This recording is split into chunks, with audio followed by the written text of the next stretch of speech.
Scabies से related ये वाले पास्ट एमसीक्यूज बहुत रिपीट हुए हैं। इनमें बेसिकली स्केबीज में हमेशा नॉक्टर्नल इचिंग होती है और कोई भी फैमिली हिस्ट्री मतलब कि किसी ब्रदर को या किसी और फैमिली रिलेशन में या घर में जो क्लोज कांटेक्ट में होते हैं उनको भी नॉक्टर्नल अगर इचिंग हो तो मोस्ट कॉमन उसका डायग्नोसिस स्केबीज होता है। ठीक है, दूसरा एक और सिनेरियो में इस तरह से पूछा है कि स्केबीज का फीचर कौन सा है, उसमें बहुत सारे ऑप्शंस थे तो नाइट इचिंग उसका फीचर है। ठीक है, ये स्केबीज का फीचर है। इसके अलावा एक और इस तरह से सिनेरियो था कि नाइट इचिंग है एक पेशेंट को और पैपिलोपोस्ट्यूलर इरप्शंस हैं कहाँ पे, पाम्स और सोल्स पे।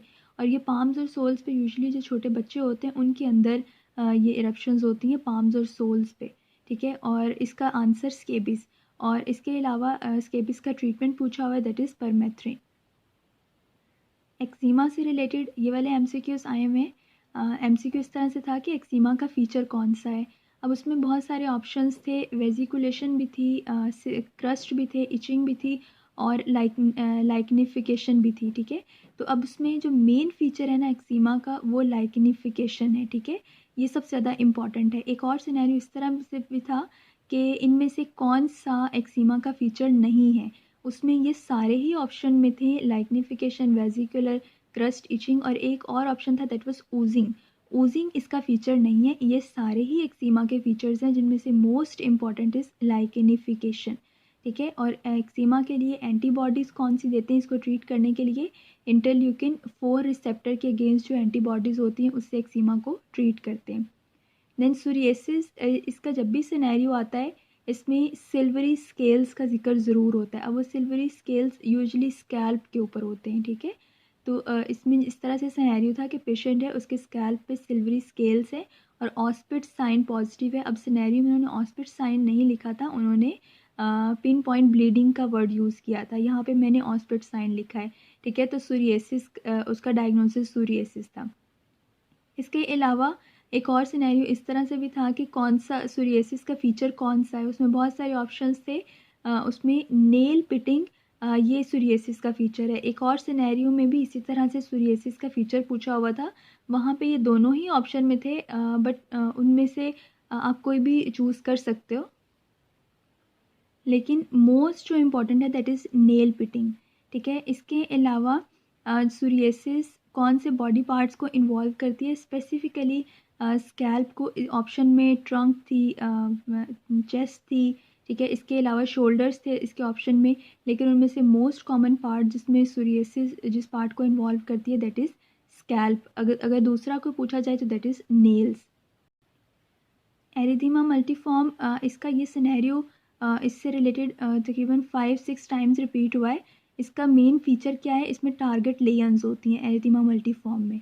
ठीक है, एरिथीमा नोडोज़म, इसमें ये वाले एमसीक्यूज भी बहुत दफ़ा रिपीट हुए हैं। इसमें एक तो एरिथीमा नोडोज़म अल्सरेटिव कोलाइटिस के साथ एसोसिएटेड होता है और दूसरा हिस्टोलॉजी पे इस पर क्या मिलता है, सबक्यूटेनियस फैट का पेनिकुलाइटिस इन्फ्लेमेशन होता है। ठीक है, तो एरिथीमा नोडोज़म के ये दो फीचर्स हैं, ये एमसीक्यू बहुत दफ़ा रिपीट हुआ है। इसके अलावा एक्नी से रिलेटेड एमसीक्यूज ये वाले आए हुए हैं बहुत दफ़ा।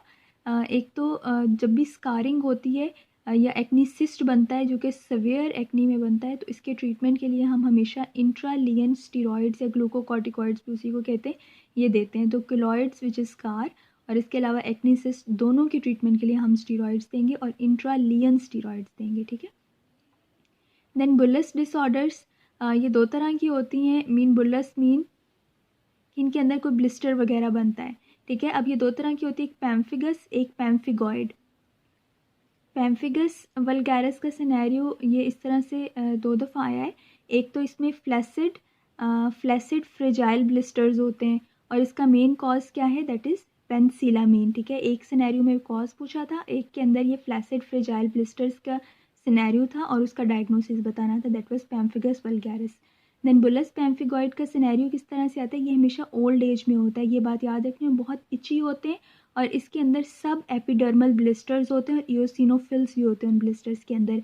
ठीक है, ये वाले हमारे पास सब एपिडर्मल नहीं बल्कि इंट्रा एपिडर्मल होते हैं। जो पैम्फिगस है ये इंट्रा एपिडर्मल और पैम्फिगॉइड इस सब एपिडर्मल होते हैं। ठीक है, और दोनों ये वाले हमारे पास इची होते हैं, ओल्ड एज की हिस्ट्री होती है और बाकी ब्लिस्टर्स ही ज़्यादातर ट्रंक के ऊपर बनते हैं, तो उसका डायग्नोसिस बुलस पैम्फिगॉइड, ये 2 दफ़ा सिनेरियो आया इस तरह से।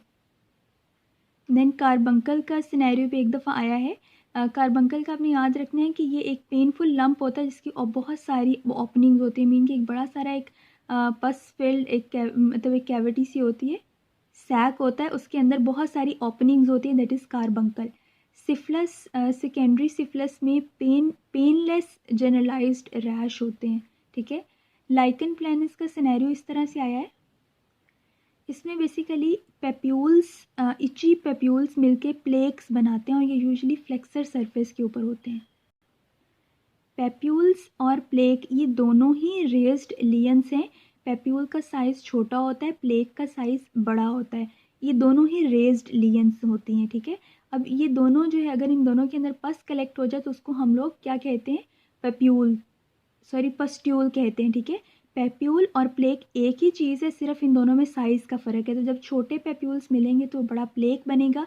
ये लाइकन प्लेनस का करेक्टरिस्टिक फीचर है और ये फ्लेक्सर सरफेस पे होता है। देन डर्माटाइटिस हेर्पेटिफॉर्म्स, इसमें बहुत ज़्यादा मतलब हारिश होती है, that is intense pruritic rash, और ये एक्सटेंसर सरफेस के ऊपर होता है, that is dermatitis herpetiformis. Basal cell carcinoma का जब भी सिनेरियो आता है उसमें रोल्ड एजेस या रोडेंट अल्सर्स का जिक्र ज़रूर होता है और ये फेस के ऊपर होता है। अब नोज़ भी फेस का ही पार्ट है, तो नोज़ के ऊपर एक लियन थी दैट हैज़ रोल्ड एजेस और central ulcer, diagnosis was basal cell carcinoma. Hypothyroidism में ड्राई स्किन होती है, ये भी इसी तरह से था कि हाइपोथायरॉयडिज्म का फीचर क्या है। देन डिफ्यूज़ पिगमेंटेशन किन किन कंडीशंस में होती है, ठीक है। अब इसमें एक सिनेरियो था कि किस कंडीशन में नहीं होती, जब पता होगा किन किन कंडीशंस में होती है तब हम उसको पिक करेंगे। तो वो हाइपरथायरॉयडिज्म में नहीं होती, इन सब में होती है। एडिसन्स में, हीमोक्रोमेटोसिस, क्रॉनिक रीनल फेलियर और नेल्सन सिंड्रोम, इन सब में पिगमेंटेशन होती है। देन फंगल इन्फेक्शन से रिलेटेड बहुत सारे सिनेरियोज आए थे। टीनिया कैपिटस जो होती है ना, ये स्कैल्प के लियन होती है, ठीक है। इसमें जो भी सिनेरियो था ना, स्कैल्प में तो सोरियासिस भी होता है, लेकिन इसमें सारे ऑप्शंस में फंगल इन्फेक्शंस का जिक्र था। तो टीनिया कैपिटस स्कैल्प का होता है। फेस के ऊपर हमारे पास कौन सा अफेक्ट करता है, ये सिनेरियो इस तरह से आया था कि टीनिया वेजिकुलर किस पार्ट को इफ़ेक्ट नहीं करता या रेयरली इफ़ेक्ट करता है, वो फेस को रेयरली इफ़ेक्ट करता है। आल्दो कि फेस को इफ़ेक्ट कर लेता है बट रेयरली करता है, क्योंकि कुछ सिनेरियोज में ये फेस को इन्वॉल्व कर रहा था और कुछ में नहीं कर रहा था।